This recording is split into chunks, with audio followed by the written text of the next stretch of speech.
Is it visible?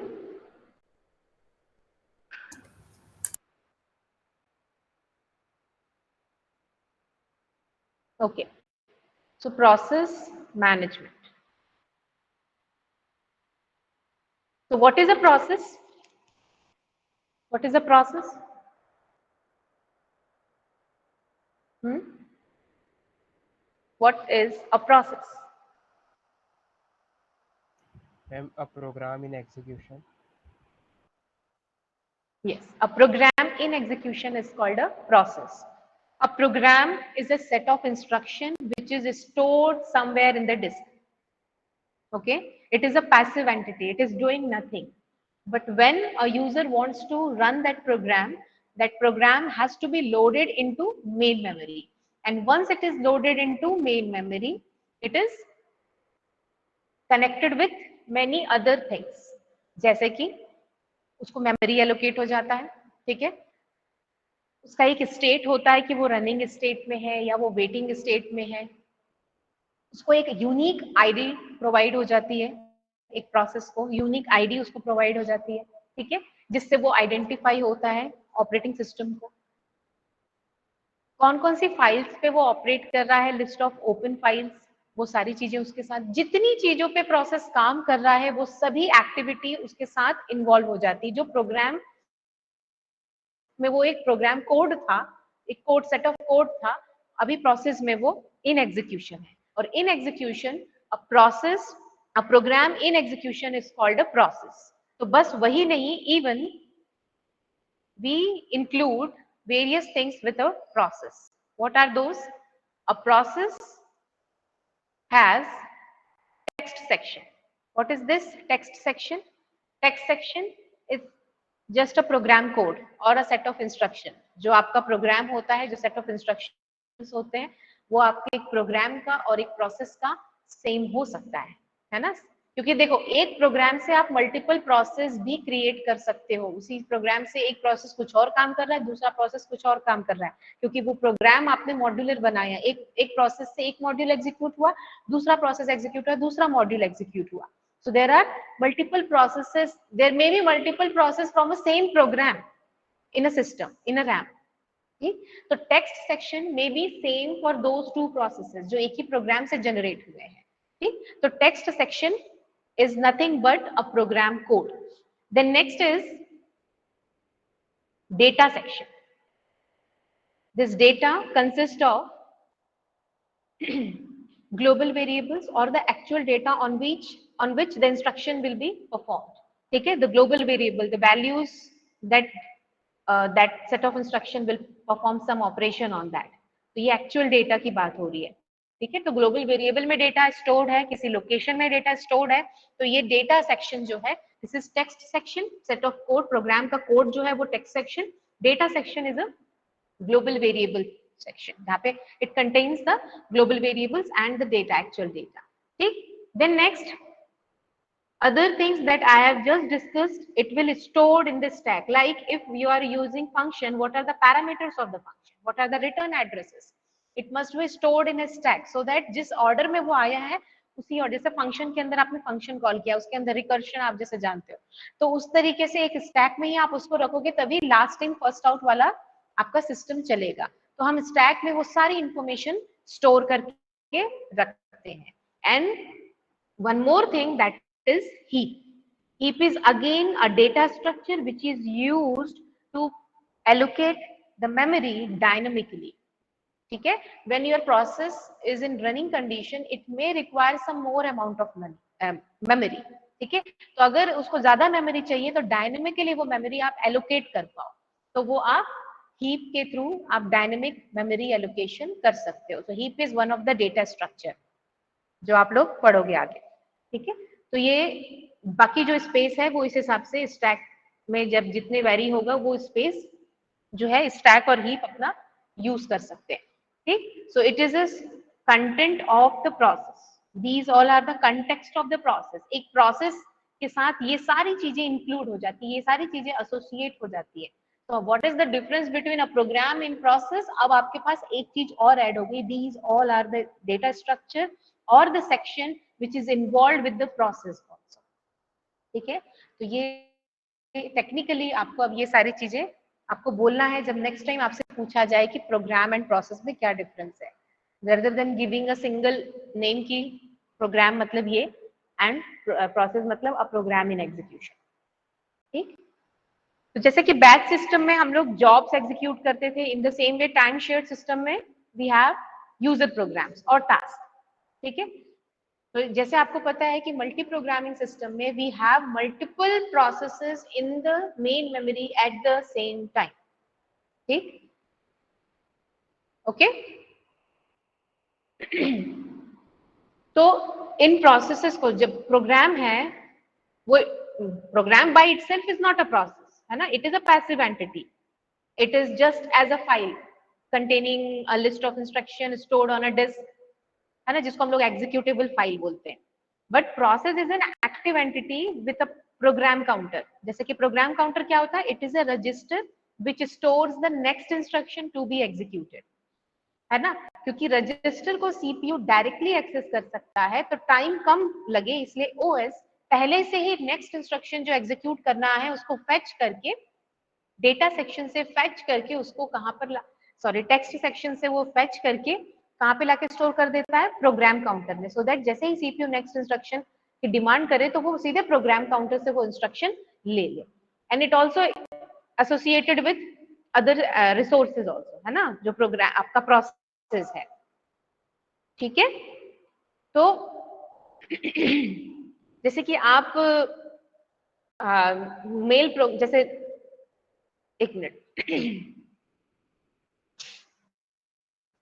जब आप web browser open करते हो, ठीक है, वेब ब्राउजर आप अगर एक बार ओपन किए, एक टैब ओपन हुआ, इट इज अ प्रोसेस। जब आप मल्टीपल टैब्स ओपन करते हो तो although we call it as a process, but process के आगे एक और प्रोग्रामिंग होती है जिसको हम लोग कहते हैं थ्रेड प्रोग्रामिंग। एक ही प्रोग्राम का, web browser is a program which is stored some as a code, you double click on it और कमांड लाइन से आपने उसको ओपन किया तो वो प्रोसेस में क्रिएट हुआ, और जब के सामने हुआ तो उसके मल्टीपल टैब्स जब आप ओपन करके रखते हो, ये जितने टैब्स हैं ये सब थ्रेड्स हैं, एक प्रोग्राम के थ्रेड्स हैं, ये सब इंडिविजुअल चल रहे हैं। ठीक है, दे मे बी इंटरकनेक्टेड, तो थ्रेड्स में रहेगा, लेकिन ये सब चीज डिफरेंट हो सकती है। ठीक है, तो ये एक ही प्रोसेस के थ्रेड्स में क्या चीजें डिफरेंट होती है, ऑब्वियसली एक ही प्रोसेस का है, एक ही प्रोग्राम का थ्रेड्स है, तो डेफिनेटली उनका टेक्स्ट सेक्शन तो सेम ही होगा, कोई कुछ मॉड्यूल एग्जीक्यूट कर रहा होगा, कोई कुछ मॉड्यूल एग्जीक्यूट कर रहा होगा, राइट। तो इन चीजों को ध्यान में रखना, थ्रेड जस्ट यहाँ पर बता देना चाहिए, इसलिए मैंने थ्रेड बता दिया। ठीक है, सो प्रोसेस जब आप वेब ब्राउजर ओपन करते हो तो वेब ब्राउजर में जो आप टैब्स दबाते हो वो आपके multiple threads of a single program है।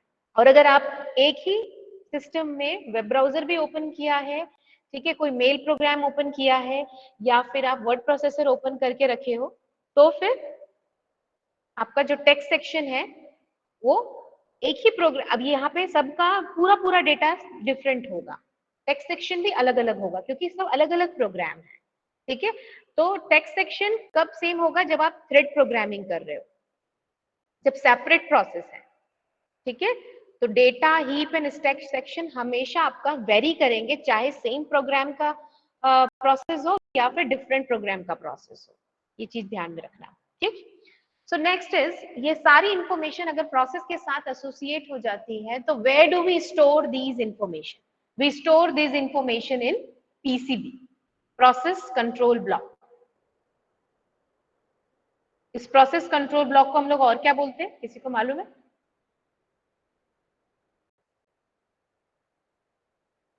Task control block, PCB. ठीक है, टास्क कंट्रोल ब्लॉक, बाकी सब सेम।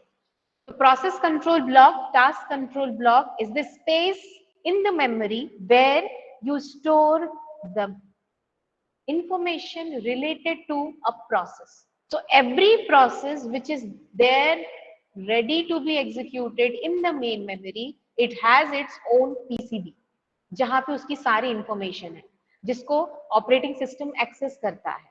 ठीक है, सो it is a PCB, process control block. तो अगर 100 प्रोसेसेस हैं तो 100 पीसीबीज भी होंगे, ठीक। So it is the area where you store all the information related to the process, ठीक। अब मेरे से लास्ट क्लास में किसी ने बोला था पीसीबी का क्या डेटा स्ट्रक्चर होता है, मैंने बोला था it is a data structure, ठीक।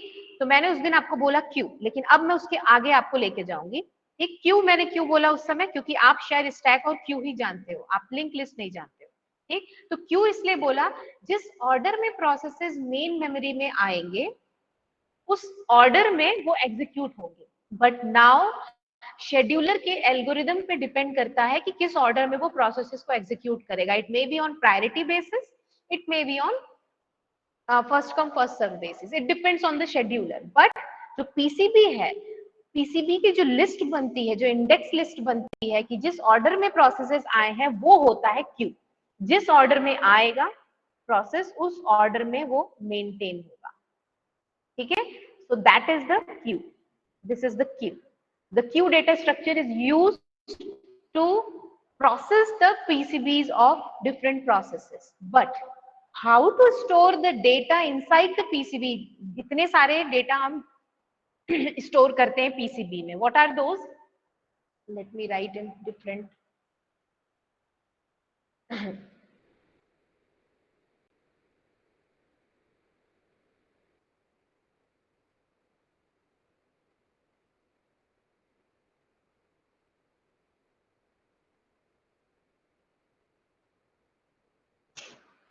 पहला इंफॉर्मेशन प्रोसेस स्टेट.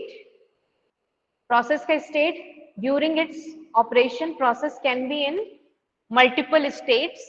पहला वो न्यू स्टेट में होता है, रेडी स्टेट में होता है, waiting state, running state, terminated state. These all are the different state. हम उसके बारे में पढ़ेंगे नेक्स्ट, ठीक है.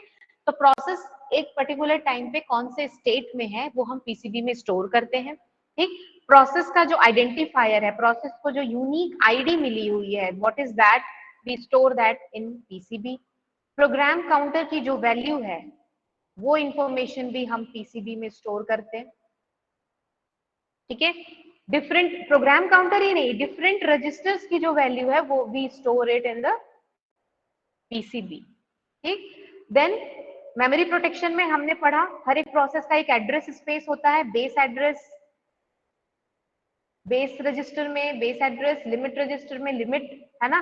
तो मेमोरी लिमिट्स भी हमारी बेस और लिमिट की वैल्यू, बेस और लिमिट वैल्यू, सॉरी बेस और लिमिट रजिस्टर में कौन सी वैल्यू को अपलोड करना है, that also should be stored in each PCB of a process, ठीक.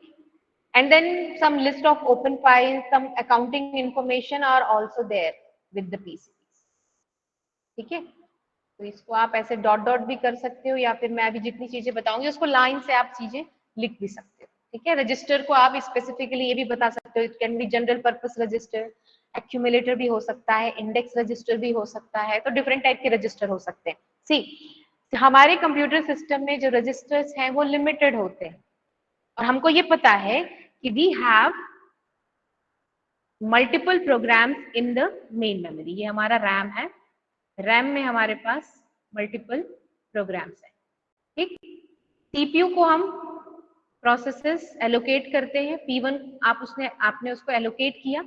P1 एलोकेट होने के बाद कुछ देर एग्जीक्यूट हुआ, और जब उसको आईओ ऑपरेशन करना था P1 को, तो वो आईओ ऑपरेशन करने चला गया. अब सीपीयू आइडल हो गया, तो उस आइडल टाइम को रिड्यूस करने के लिए you allocated, operating system allocated another process to the CPU P2. तो देखो इसमें क्या हुआ, P1 जो एग्जीक्यूट हो रहा था, सीपीयू में अभी सब कुछ उस प्रोसेस के बारे में स्टोर था. ओके, इस जो पूरी इंफॉर्मेशन है, ये पीसीबी में जो इंफॉर्मेशन है एक प्रोसेस की, उसको हम लोग कहते हैं context.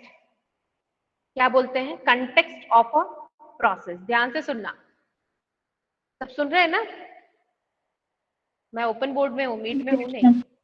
Yes, ma'am. Okay. Yes, ma'am. Context is nothing but information about a process. जो आपने पीसीबी में सारी इंफॉर्मेशन स्टोर की है, वही information is the context of that process. So every process has its context in the PCB, जो operating system read करता है. तो जब आपने P1 को CPU में एलोकेट किया, जब आपने P1 को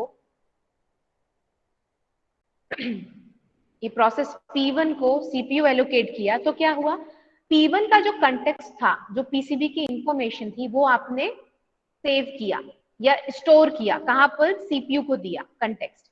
जब P1 आईओ ऑपरेशन करने गया तो आपने उस सीपीयू को P2 दे दिया। इसका मतलब क्या हुआ, आपने P1 का कंटेक्स्ट जो है सेव किया, सेव तो करना पड़ेगा ना, क्योंकि वापस से P1 अभी कंप्लीट तो हुआ नहीं है, वो फिर से एग्जीक्यूट होने आएगा, और जब वो फिर से एग्जीक्यूट होने आएगा आपको पता होना चाहिए कहां तक काम हो चुका है, कौन से रजिस्टर में क्या वैल्यू थी, कौन सी फाइल पे काम चल रहा था, मेमोरी के कौन से एड्रेस पे काम चल रहा था जब P1 CPU लेफ्ट किया। तो वो सारी इंफॉर्मेशन, वो जो पूरा कंटेक्स्ट है, you have to save the context. Here you are saving, आप एग्जिट कर रहे हो इस प्रोसेस P1 को, तो ऑपरेटिंग सिस्टम को क्या करना पड़ेगा, कंटेक्स्ट को सेव करना पड़ेगा। And what is context, the information inside the PCB of that process. तो आपने कंटेक्स्ट सेव किया एंड देन आपने P2 असाइन किया, मतलब आपने इस कंटेक्स्ट को, P2 के कंटेक्स्ट को रीस्टोर किया। समझ आया? और इस प्रोसेस को हम क्या बोलते हैं, कंटेक्स्ट सेव करना, ठीक है, और कंटेक्स्ट रीस्टोर करना। इस दो प्रोसेस को, जिसमें एक प्रोसेस का कंटेक्स्ट ऑपरेटिंग सिस्टम सेव कर रहा है और दूसरे प्रोसेस का कंटेक्स्ट रीस्टोर कर रहा है, इस प्रोसेस को हम लोग कहते हैं कंटेक्स्ट स्विचिंग। ध्यान रखना, न्यूमेरिकल्स में आपको बोलेगा सिर्फ कंटेक्स्ट स्विचिंग, आपको समझ जाना है कंटेक्स्ट स्विचिंग का मतलब क्या, what are the things involve with the context switching.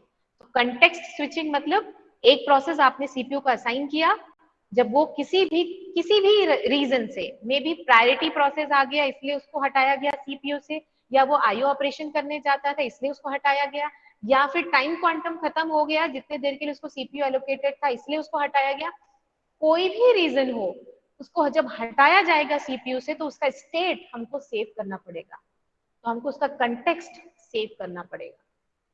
ठीक, तो उसको हम लोग क्या कहते हैं, context switching. Is it clear? ये समझ में आया? ठीक, तो पीसीबी में आपको देखो कौन कौन सी इंफॉर्मेशन दिख रही है। प्रोसेस कंट्रोल ब्लॉक में प्रोसेस स्टेट है, तो स्टेट में भी न्यू, रेडी, रनिंग, वेटिंग, है ना, suspended.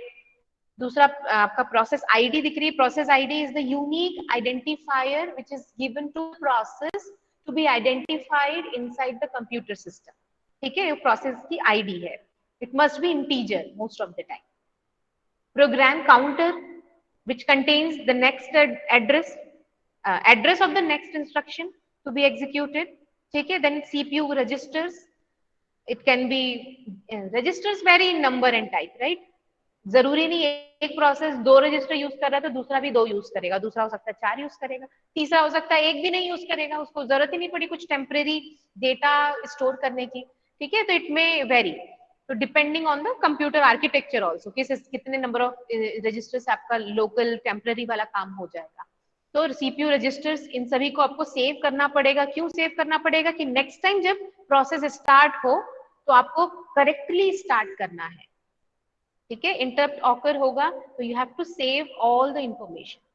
Then some CPU scheduling information also, जैसे कि प्रोसेस की प्रायोरिटी क्या है ये भी आप लिख सकते हो। पीसीबी में ये डॉट डॉट डॉट मैंने लगाया, वहां पे लिख सकते हो CPU scheduling information, like it includes process priority and scheduling queues. जो भी शेड्यूलिंग एल्गोरिदम्स हैं, जो क्यूज हैं, उन पे आपका पॉइंटर होना चाहिए, और any other scheduling parameter should be stored, और जो भी प्रोसेस से रिलेटेड है वो होना चाहिए।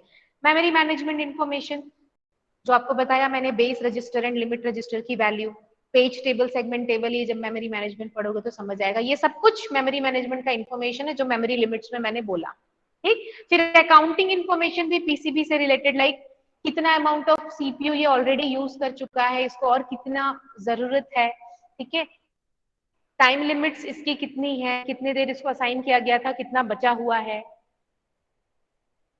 ठीक, ये जो हमने प्रोसेस आईडी दी है ये भी अकाउंटिंग इंफॉर्मेशन का हिस्सा है। देन आईओ स्टेटस, जैसे लिस्ट ऑफ ओपन फाइल्स हमने रखी है, या कौन सी डिवाइसेस ये यूज कर रहा था। लाइक आप प्रिंटर में कुछ प्रिंट कर रहे थे, 4 पेज प्रिंट करना था, 2 ही प्रिंट हो पाया, उसके बाद आपको आपके प्रोसेस को सीपीयू से हटा दिया गया क्योंकि कोई हाई प्रायोरिटी प्रोसेस आ गया, तो उसका काम पहले हुआ, और जब आप वापस तो फिर से 1 से थोड़ी ना चालू होना चाहिए, 3 और 4 बचे थे तो 3 और 4 से चालू होना चाहिए। कौन सा डिवाइस एक्सेस हो रहा था, आईओ डिवाइस, वो प्रिंटर। तो ये सभी चीज आपके स्टेट में पीसीबी में स्टोर होनी चाहिए, तो that is IO status information which includes the list of IO devices allocated to the process, list of open files and so on। ठीक है, तो मैं ये बात कर रही थी कि इस केस में यहाँ पर ये इंफॉर्मेशन देखो, यहाँ पे कितनी सारी इंफॉर्मेशन। उस दिन किसने क्वेश्चन पूछा था मेरे से, कौन सा डेटा स्ट्रक्चर यूज होगा पीसीबी को स्टोर करने में? लास्ट क्लास में किसी ने पूछा था, नहीं है वो? मैम मैंने पूछा था। ठीक, मोहित। मैम। हाँ मोहित, तो देखो उस दिन मैंने, हाँ मोहित पूछा ना? Yes ma'am.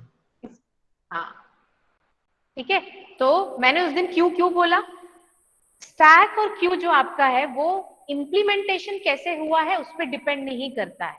ठीक, अगर आप उस दिन एरे बोलते ना, चॉइस में मुझे एरे भी बोलते तो मैं आपको एरे बोलती क्यू की जगह। क्यों? आपने एरे का नाम नहीं लिया, आपने लिया स्टैक या फिर क्यू। तो स्टैक तो हो नहीं सकता, स्टैक और क्यू आपका ऑर्डर ऑफ एग्जीक्यूशन और किस ऑर्डर में, किस वे में हमको डेटा फेच करना है ये डिसाइड करते हैं, लीफो ऑर्डर में कि फीफो ऑर्डर में, ये डिसाइड करता है आपका stack and Q. But how the data is stored, ये स्टैक और क्यू का काम नहीं है। ठीक, ये मैं उस दिन बताती लेकिन आपको समझ नहीं आता इसलिए आज बता रही हूँ। We are storing in a queue order, we are processing it in a queue, but how we are storing the data inside the PCB, it is different than how we are processing the PCB। ठीक है मोहित, तो PCB में आप देख रहे हो कितनी सारी इंफॉर्मेशन है। Is it possible to store that in a queue? अब आप बताओ।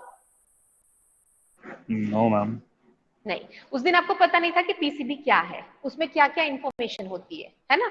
तो पीसीबी में ये जो सारी इंफॉर्मेशन, अब आप बताओ, आपने प्रोग्रामिंग की है, किसमें आप डेटा स्टोर कर पाओगे? आपको एक स्ट्रक्चर बनाना पड़ेगा जिसमें आप डिफरेंट टाइप के डेटा को स्टोर कर पाओ। तो there must be a node. ठीक है, एक नोड आप बनाओगे, एक नोड बनाओगे जिसमें आप स्ट्रक्चर यूज करते हो। अगर सी में आप प्रोग्रामिंग कर रहे हो तो उसमें आप सारी information, different types of data you can store there. ठीक, और उसकी इंफॉर्मेशन आप मेन मेमोरी में स्टोर करोगे जब आप काम करोगे, पीसीबी जब होगा। तो वो नोड का एक प्रॉपर टेम्पलेट है, जैसे ही प्रोसेस आता है, एक नया प्रोसेस लोड होता है, एक तो वही टेम्पलेट में उसको अपना डेटा भी मेंटेन करना होता है। ठीक, so what it is actually, it is a linked list which is used to store all these information। ठीक है, लिंक लिस्ट में आप देखें, लिंक लिस्ट क्या होता है? एक नोड है, ये, हाँ ये मैं बता रही, ठीक है, ये 3 नोड्स हैं। ठीक है, तो मान लो ये एक प्रोसेस है, ये एक प्रोसेस है, ये दूसरे प्रोसेस का पीसीबी है, ये तीसरे प्रोसेस का पीसीबी है। तो इस नोड में आपने सारी इंफॉर्मेशन रखी है।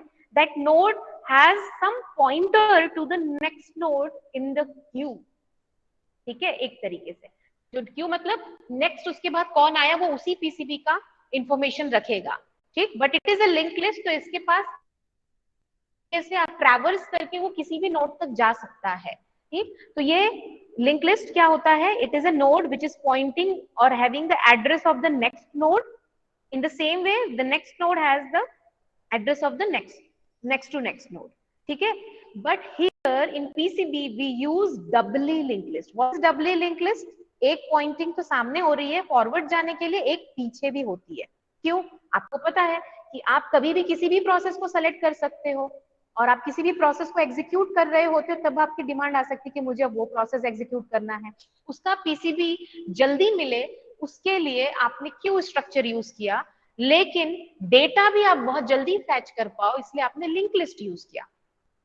ठीक है, डेटा मैं कहीं पर भी रखूं, मैं बैग में रखूं, मैं घर पे रखूं, या फिर मैं एक जगह लाइन से जमा दूं, लेकिन उसको ऑर्डर जब आप मांगोगे, ओएस ये बोल रहा है आप जब मांगोगे हम उसको उसी, और आप क्यू के ऑर्डर में चाहिए हम उसी ऑर्डर में आपको देंगे।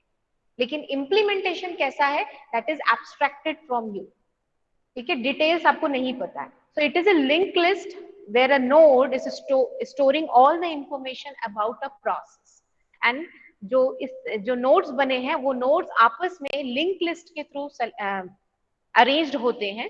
है ना, और ये डबली लिंक लिस्ट होते हैं, वो फॉरवर्ड भी आप जा सकते हो किसी पीसीबी में हो, है ना, ऑपरेटिंग सिस्टम किसी पीसीबी का कंटेक्ट सेव कर रहा है और नेक्स्ट आया कि P2 सेलेक्ट हुआ, P2 में जाना है, P2 जो है जब आया था तो क्यू में वो जस्ट बाद नहीं आया था P1 के, बाद में कभी आया था, तो वो ट्रैवर्स करके आगे जा सकता है, वहां पर उस P2 को जाके उसके पीसीबी का रीस्टोर कर सकता है, सीपीयू को दे सकता है उसकी इंफॉर्मेशन, ठीक है। So this is the way we store the information inside PCB and these all are the data structure that we use to store our data. अभी क्लियर है सभी को यहाँ तक? What is a process? What Yes, फिर क्या ma'am. पढ़ा हमने? PCB पढ़ा, PCB क्या है, ये इतना क्लियर है? आगे चले। किसी को कोई डाउट है आप पूछ सकते हो अभी।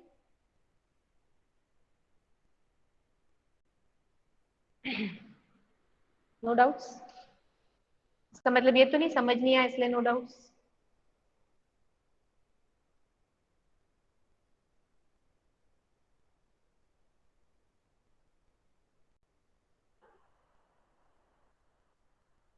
ओके, तो नेक्स्ट टॉपिक हमारा है प्रोसेस स्टेट ट्रांजिशन डायग्राम। अब प्रोसेस का state was one of the information inside the PCB. अब हमको ये पढ़ना है कि प्रोसेस अपना स्टेट कैसे उसमें ट्रांजिशन होता है, कब कब क्या क्या होता है, ठीक है। जहां जो समझना आए मुझे वही रोक देना। लॉजिकल कंसेप्ट स्टार्ट हो गए हैं, जहां पे नहीं समझ आए वही पूछ लेना, हम यहाँ से पढ़ लेंगे, हम वीडियो, मैडम का वीडियो है वो जाके देख लेंगे। क्यों भाई, जब आप सामने में हो सामने पूछ लो, देख लेना, आपको फिर से रिवाइज करना है, आप देख लेना, लेकिन डाउट यहीं पे पूछना, ठीक है। तो प्रोसेस स्टेट ट्रांजिशन डायग्राम हमको देखना है।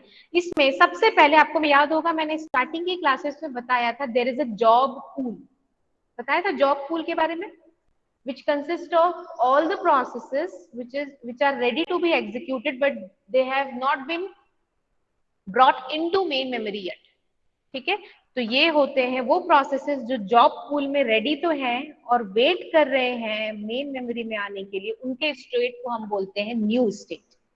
The processes are ready to be executed, but textbook में ये मेन मेमोरी में होना चाहिए, बट आपके most of the textbook में जब मैंने पहली बार इसको पढ़ाया था तो ये मेरे को डाउट था। I checked in various good standard book, they said that new is a state of a process when the process is there in the secondary memory. So we should note that as a secondary memory, क्योंकि text book से आगे किसी exam में नहीं पूछेगा, ठीक। तो secondary memory, तो न्यू जो स्टेट है उस समय अगर आपसे ये पूछा जाए कि प्रोसेस कहाँ पे है तो आप बोलिए सेकेंडरी मेमोरी में, नोट कर लो, मैं लिखूंगी नहीं कहीं, ठीक। So it is a new state when the process is admitted to the main memory of your computer system, ready to be executed, and it is brought into the main memory, that state is ready state, that state is ready state। किसी ने कुछ लिखा बता दो मुझे, I am here in the open board. कुछ question है?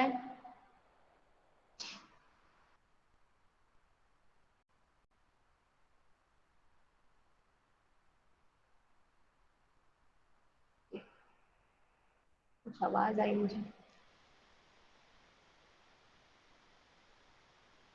Processes new state में जो थे उनमें से कुछ प्रोसेसेस को आपने सेलेक्ट करके रेडी स्टेट में रखा है क्योंकि आपका रैम लिमिटेड है, ठीक।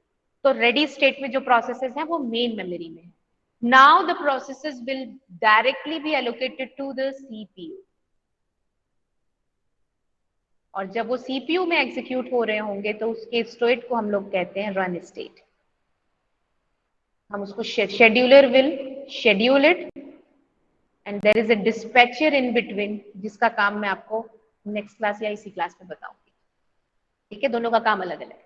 तो scheduler will schedule some processes who are ready to be executed and waiting in the RAM, उनका स्टेट जो है रेडी है उसको उसमें से किसी एक को सेलेक्ट करता है और रन स्टेट में चेंज करता है, मतलब सीपीयू को एलोकेट करता है, ठीक। अब आप बताइए क्या हम कभी रन से रेडी में आएंगे क्या? क्या हम वापस कभी रन से रेडी में आएंगे क्या? यहाँ से ये No, पाथ ma'am. कभी कोई प्रोसेस फॉलो करेगा क्या? No, ma'am. No. Anyone else? Ma'am scheduling fail हो गया तो? शेड्यूलिंग फेल कब होगा बच्चा? कुछ एरर आ किस टाइप गया से तो? फेल होगा? मैम जैसे कुछ अगर शेड्यूल कर दिया बट वो उस टाइम पे एरर दे दिया कुछ। ओके, अगर प्रोसेस में एरर आता है तब आप ऐसा बोल रहे हो, मतलब इंटरप्ट आ रहा है, एरर का मतलब? Yes ma'am. ओके, और कोई? जब सिस्टम कॉल आए तब। सिस्टम कॉल आए तब, ओके, ठीक, सही बोला। क्या अंकित है ना? यस अंकित, ठीक। Yes ma'am. तो रन से रेडी में हम जाएंगे मोहित, है ना? कब जाएंगे? जब हम सीपीयू में एग्जीक्यूट हो रहे होंगे। आपको पता है टाइम लिमिट्स होती है, टाइम क्वांटम फिक्स होता है। एक पर्टिकुलर, अगर मेरा टाइम क्वांटम फिक्स है कि सीपीयू हर एक प्रोसेस को इतना ही टाइम देगा और उसका काम कंप्लीट नहीं हुआ है, तो कहाँ जाएगा वो प्रोसेस? उसका काम तो कंप्लीट नहीं हुआ है, वो टर्मिनेट तो नहीं हुआ है, कंप्लीट तो नहीं हुआ है, तो आप उसको कहाँ रखोगे? कहीं ना कहीं तो उसको मेन मेमोरी में कहीं स्टोर करके रखना पड़ेगा ना, क्योंकि वो मिड ऑफ द एग्जीक्यूशन है, राइट? तो पहला चीज तो ये, जब टाइम लिमिट एक्सपायर होता है तब इंटरप्ट होता है एक्चुअली, ठीक? जब टाइम लिमिट एक्सपायर हुआ तब आप रन स्टेट में जो प्रोसेस एग्जीक्यूट हो रहा था उसको आप रेडी में लाके रख देते हो, बोलते हैं वेट करो, यहाँ पे आपका फिर से टर्न आएगा, and scheduler will select another process from the ready state and allocate it to the CPU and change its state to run in its PCB.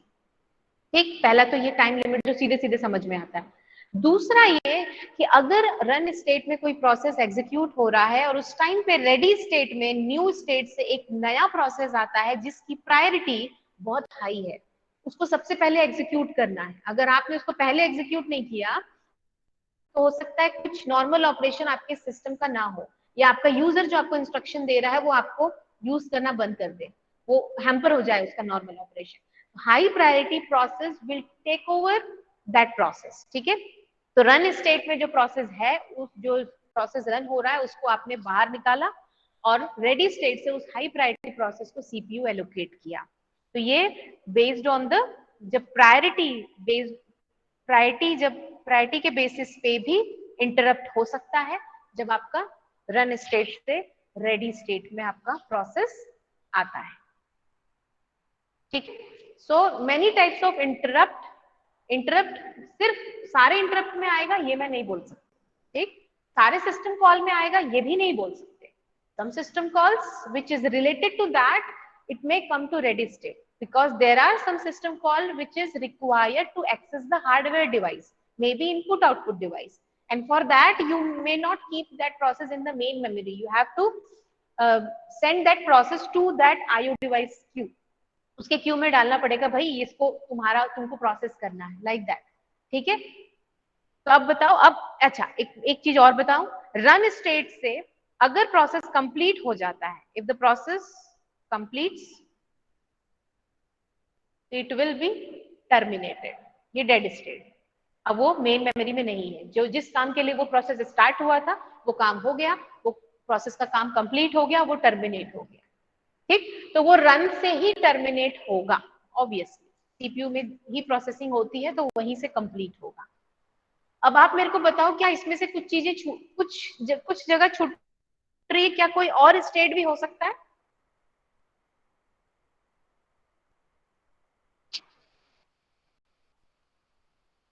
जब सीपीयू में कोई प्रोसेस रन कर रहा होगा उस समय सोचिए, मैंने कई बार आपको बताया, उस समय क्या चीज हो सकती है, जब हो सकता है दूसरा स्टेट हमको जरूरत पड़े?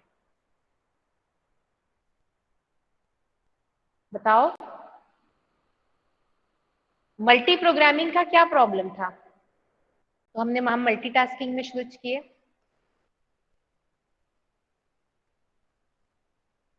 हम स्लीप स्टेट। मल्टी प्रोग्रामिंग का क्या प्रॉब्लम? नहीं सुनाई पड़ा मुझे। हम sleep state. Sleep state, okay. कब आएंगे हम स्लीप स्टेट में? हम जब सीपीयू एक काम कर रहे हैं और हमें उसको मतलब छोड़ देना है कुछ टाइम के लिए। नो, सीपीयू को तो छोड़ना ही नहीं है। उसे इतना काम कराना है पूरे बैल के जैसे।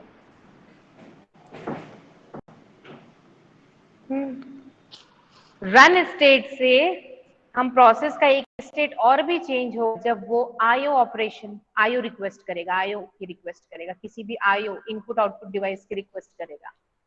आपको पता है ना, रन स्टेट में कोई जब सीपीयू को एलोकेट किया कोई प्रोसेस, अगर वो आईओ ऑपरेशन करता है तो वो सीपीयू यूज नहीं कर रहा होता है, तो हम उस टाइम को यूटिलाइज करते थे मल्टी प्रोग्रामिंग में by assigning another program to it. आप सब भूलते जा रहे हो पीछे का, आप ऐसे भूलते जाओगे तो मैं हर बार रिवाइज नहीं करवा पाऊंगी।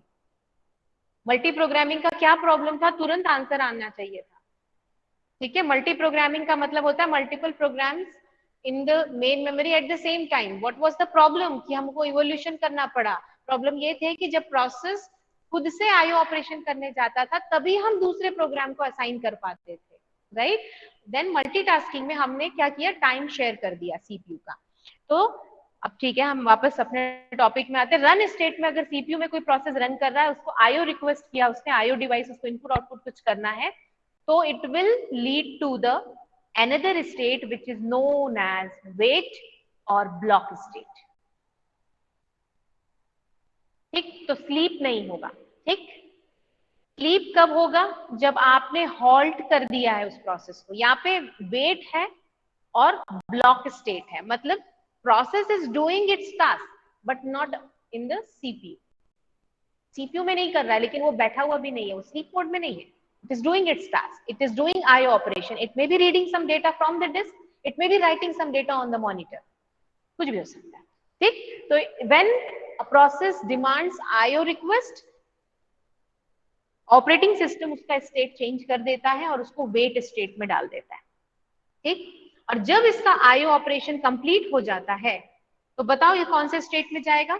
When process completes its IO operation, कैसा, कहां से कहां स्विचिंग होगी, वेट से रन में। आंसर रेडी, करो। हम ready state, ready, why ready, हम क्यों, क्यों भी नेक्स्ट बताना टास्क के पड़ेगा। लिए, हम नेक्स्ट टास्क रन के में लिए। क्यों नहीं जाएगा, उसको रन से निकाल के बाहर कर दिए नेक्स्ट टास्क के लिए, तो रन में जाना चाहिए ना एग्जीक्यूट होने के लिए, रेडी में क्यों जा रहा है। हम टास्क असाइन भी करना पड़ेगा इसलिए। टास्क असाइन करना पड़ेगा, वो खुद डिसीजन नहीं ले सकता। ओके, और कोई, एम आई ऑडिबल, आवाज आ रही है ना मेरी।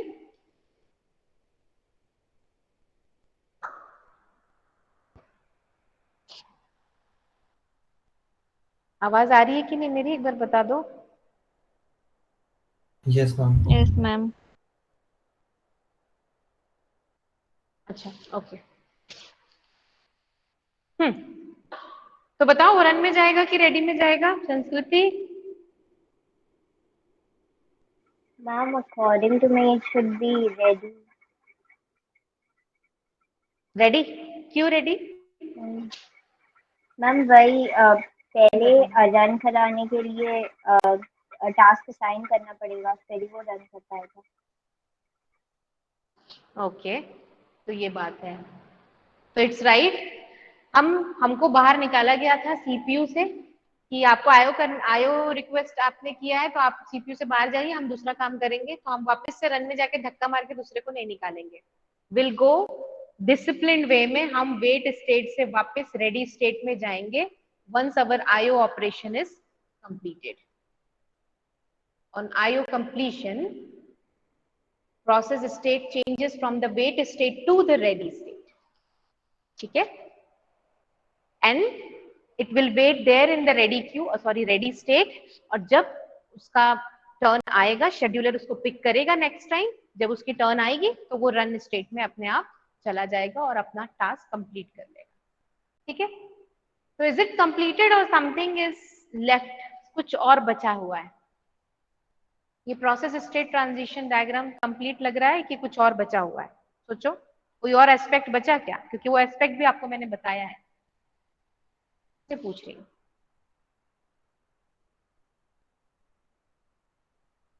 जल्दी जल्दी बोलो, नहीं पता तो नहीं पता, बोलो।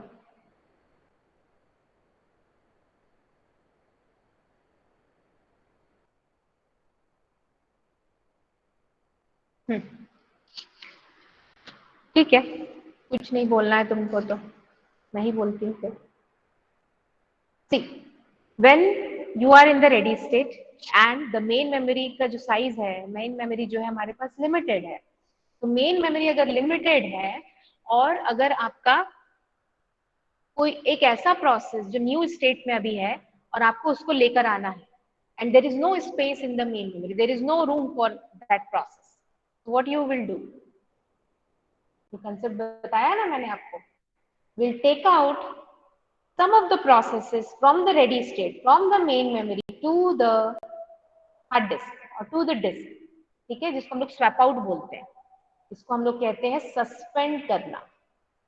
We are suspending some of the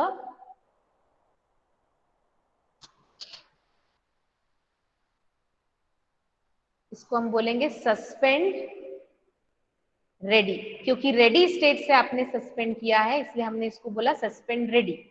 तो why suspend ready state is required? Because if there is no space for the high priority process or some important processes in the main memory and you want to execute that and you want to make room for that, तो आप क्या कर रहे हो, that processes जिसको आप swap out कर रहे हैं, जिसको आप suspend कर रहे हो, वो ready थे, इसलिए हमने उनको रेडी स्टेट में ही रखा है, बट अभी मेन मेमोरी में ना रख के हम उसको थोड़ी देर के लिए हार्ड डिस्क में लेकर आ गए हैं। हम उसको न्यू स्टेट में वापस नहीं डाल रहे हैं, हम उसको रेडी में ही रख रहे हैं। वो न्यू स्टेट के प्रोसेसेस से उसको ज्यादा प्रायोरिटी मिलेगी अगर सेम प्रायोरिटी प्रोसेस होंगे तो, ठीक है।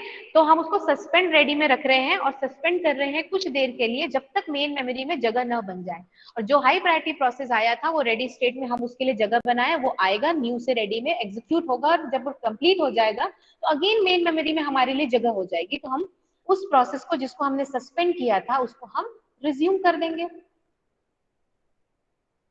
Right, we'll resume that suspended process. So this suspend ready state is the state of main memory, hard disk or secondary memory, ठीक है। उस समय प्रोसेस कहां पर होता है, सेकेंडरी मेमोरी में होता है। that space is known as swap space, जिसमें हम स्वैप आउट करते हैं। सस्पेंड करना मतलब स्वैप आउट करते हैं और स्वैप इन करते हैं। डिस्क का एक ऐसा पार्ट जो सिर्फ स्वैप करने के लिए हमने रखा है, that part only contains the swap part of the main memory, ठीक। so it is the suspend ready when there is no room for high priority process or some important processes in the main memory, we have to make room, and so for that we keep out some of the processes, we suspend some of the processes waiting in the ready queue or in the ready state to be allocated to the CPU, we select one of them जिससे वो space बन जाए जितना हमको जरूरत है थोड़ी देर के लिए, और उसको हमका स्टेट हम चेंज कर देते हैं सस्पेंड रेडी। अब एक बात बताओ, क्या हम किसी प्रोसेस को वेट स्टेट से भी सस्पेंड कर सकते हैं? क्या हम किसी प्रोसेस को वेट स्टेट से सस्पेंड कर सकते हैं? ये वेट स्टेट, वो आईओ रिक्वेस्ट किया, वो वेट स्टेट में चला गया, क्या यहां से भी सस्पेंड किया जा सकता है? Problem is same, although the process is waiting or process is doing IO operation, it is there in the RAM only. Ready state के प्रोसेस भी रैम में है, वेट स्टेट वाले प्रोसेस भी रैम में है। मुझे मेन मेमोरी में जगह चाहिए। एक क्लासरूम में अगर 30 लोगों के लिए जगह है प्रॉपर सोशल डिस्टेंसिंग के साथ, तो मैं अगर मुझे 30 लोगों में से बोला जाए बाहर 2 लोग मुझे खड़े दिख रहे हैं, मुझे दिख रहा है वो दोनों बहुत एक्टिव स्टूडेंट हैं, तो मैं क्या करूंगी, जो वेटिंग स्टेट में है, जो कुछ और काम कर रहे हैं, आईओ ऑपरेशन कर रहे हैं, ध्यान नहीं दे रहे हैं, I keep out those students, make some room, and नए जो 2 बच्चे बाहर खड़े उनको मैं अंदर बैठा दूंगी। Don't you think suspend ready की जगह हम सस्पेंड वेट करेंगे तो ज्यादा अच्छा रहेगा? If we have some processes in the wait state, so it's better to remove those processes from the main memory for a short time, जो अभी CPU यूज नहीं कर रहे, जो एग्जीक्यूट होने के लिए रेडी नहीं है। It's better to keep those outside. अच्छा, एक और बात, आपने पढ़ा है कि नहीं पता, ये जो डायरेक्ट मेमोरी एक्सेस, DMA आपने सुना होगा, डायरेक्ट मेमोरी एक्सेस जो एक टेक्नोलॉजी है, through that we can access any input output device from the disk also. Once it is assigned by the CPU to a process, that can be accessed when the process is waiting in the disk, तब भी वो access कर सकता है. That means we can suspend the process from here to. ठीक है, और इस स्टेट को हम बोलेंगे, क्योंकि ये सस्पेंड कहां से हुआ है, वेट से हुआ है, इसलिए हम इसको सस्पेंड बोल रहे हैं. So this in during this suspend wait that process is doing IO operation. उसने आईओ ऑपरेशन से सस्पेंड नहीं किया, आपने उसको मेन मेमोरी से सस्पेंड किया है. ये चीजें ध्यान रखना, ये सब कुछ आपको आगे काम आएगा. सस्पेंड वेट में जो प्रोसेस है उसको हमने सस्पेंड क्यों किया है कि अभी काम मत करो. नो, आप काम करो जो कर रहे थे, आप आईओ ऑपरेशन कर रहे थे, आप करो, but now do it from the hard disk, not from the main memory.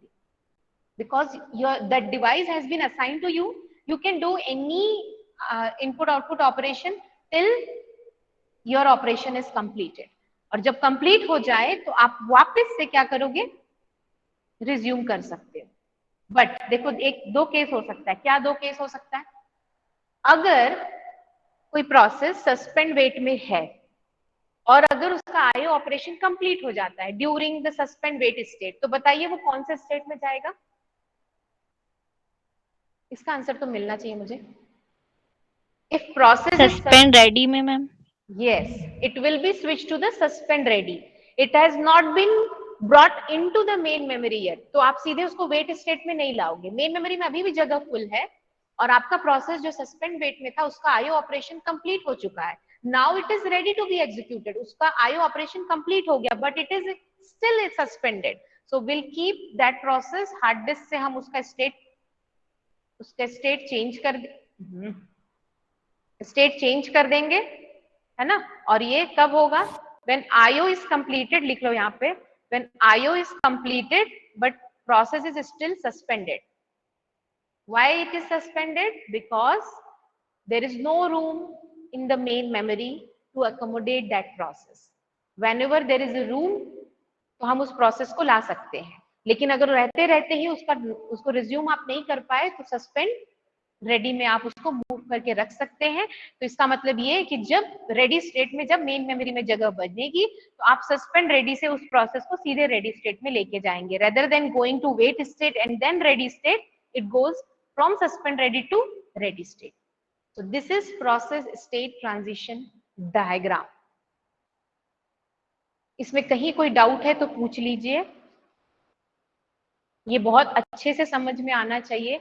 आगे के numerical, most of the numerical direct question भी होता है इसमें. ठीक है, मैं कुछ क्वेश्चंस आपको जब टेस्ट लूंगी तो आपका समझ में आएगा, या कुछ क्वेश्चंस मैं नेक्स्ट क्लास में करा देती हूँ.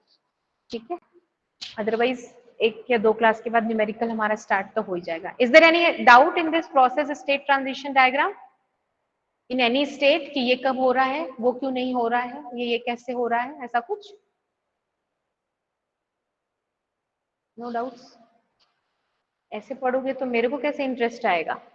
मेरे को भी तो होना चाहिए. 2 बजे से क्लास है, मेरे को बहुत अच्छे बच्चों को पढ़ाना है. मेरा इंटरेस्ट भी तो बना के रखो.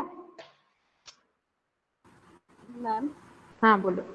मैम, प्रोसेस शेड्यूल करते टाइम क्राइटेरिया क्या होगा, मतलब किसको पहले करना है, किसको बाद में करना है? हाँ, सी प्रोसेस शेड्यूल करते समय जो क्राइटेरिया होगा, it is decided by a scheduler algorithm. Whatever algorithm we implement, that decides the scheduling criteria. We'll study it after 1 or 2 class, है ना. CPU scheduling हम उसको बोलते हैं. So there are various algorithms. हमको एक एक एल्गोरिदम को पढ़ना है और उसके बेसिस पे सारे न्यूमेरिकल्स करने हैं. ठीक है, तो it can be first come first serve, it can be priority, it may be shortest job जिसका बर्स्ट टाइम कम होगा वो हो सकता है, या फिर एक टाइम शेयरिंग जो आपने टाइम स्लाइस डिसाइड कर दिया, कुछ भी क्राइटेरिया हो सकता है.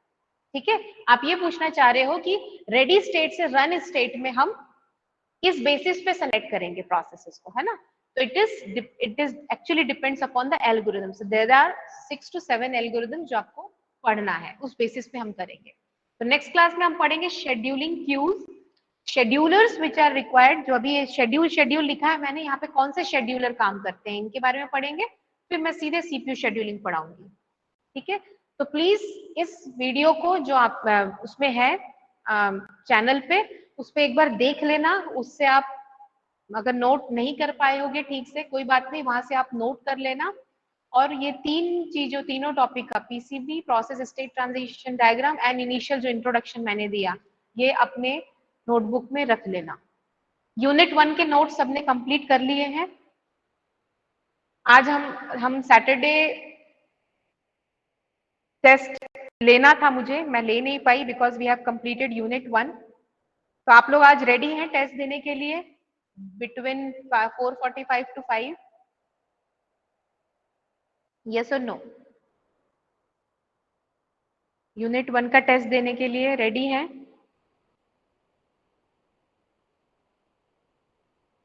मैम आज मत लीजिए। आज नहीं? नोट्स कंप्लीटेड हैं सभी के यूनिट 1 के? मैम लास्ट के बच्चे बस 1-2 टॉपिक, बाकी कंप्लीट है। ओके, तो सभी से रिक्वेस्ट है आप लोग नोट्स कंप्लीट कर लीजिए। बहुत शॉर्ट नोट्स, बहुत लंबे लंबे नोट्स नहीं बनाने हैं। नोट्स का मतलब ये नहीं कि आप बैठ के नोटबुक से बैठ के लिख रहे हो, नो। हमको वो चाहिए, हर एक स्टूडेंट का नोट्स अलग अलग हो सकता है, किसी को थोड़ा सा लिख के भी समझ में आता है, किसी को थोड़ा ज्यादा लिखना पड़ता है। तो आप अपनी कैपेबिलिटी जानते हैं, उस हिसाब से लिखिए, लेकिन जो पॉइंट है उसको लिखना मत भूलिए। तो या तो आप क्लास के साथ मैनेज कर पाते हैं तो करिए, बट मैं उसके लिए आपको कंपल्शन नहीं करूंगी, because we have resources, enough resources हम बना लिए हैं 2 साल में। आप वहां से जाके देख के नोट कर सकते हैं, यही सेम चीज वहां भी मिलेगी। ठीक है, तो हो सकता है कुछ अगर वो अलग से मैंने क्लास के अलावा बनाया होगा तो कुछ नया इनपुट भी होगा, तो वो वीडियो से आपको मिल जाएंगे, वीडियो से आप देख के नोट्स बना सकते हैं। तो यूनिट 1 कंप्लीट कर लीजिए। तो should we conduct test tomorrow और day after tomorrow? Ma'am day after tomorrow. सभी लोग क्या बोलते हो? वेंसडे? Yes ma'am. और बाकी सब? अंकित, तेजस, Yes, प्रांजल, ma'am. इन्हीं लोग बोल रहे हो, बाकी Yes, लोग? ma'am. Yes Yes, ma'am. ma'am. Yes ma'am. Yes ma'am. Yes ma'am. ठीक ठीक ठीक, सब जग रहे हैं, कोई सोया नहीं है। Okay, roll number section E 1 to 20 में कौन कौन प्रेजेंट है बता दो। चलिए आज एफ का पहले ले, आज एफ का पहले ले। Section F 1 to 20। Ma'am, F. roll number 6. Ma'am role roll number number 3। 6 Yes, 3 ma'am. 17, 17 Ayush, 18. 18 13 Ankit Kumar, 13 ma'am 3। 3 हो गया ना? 3 तो 21 to 40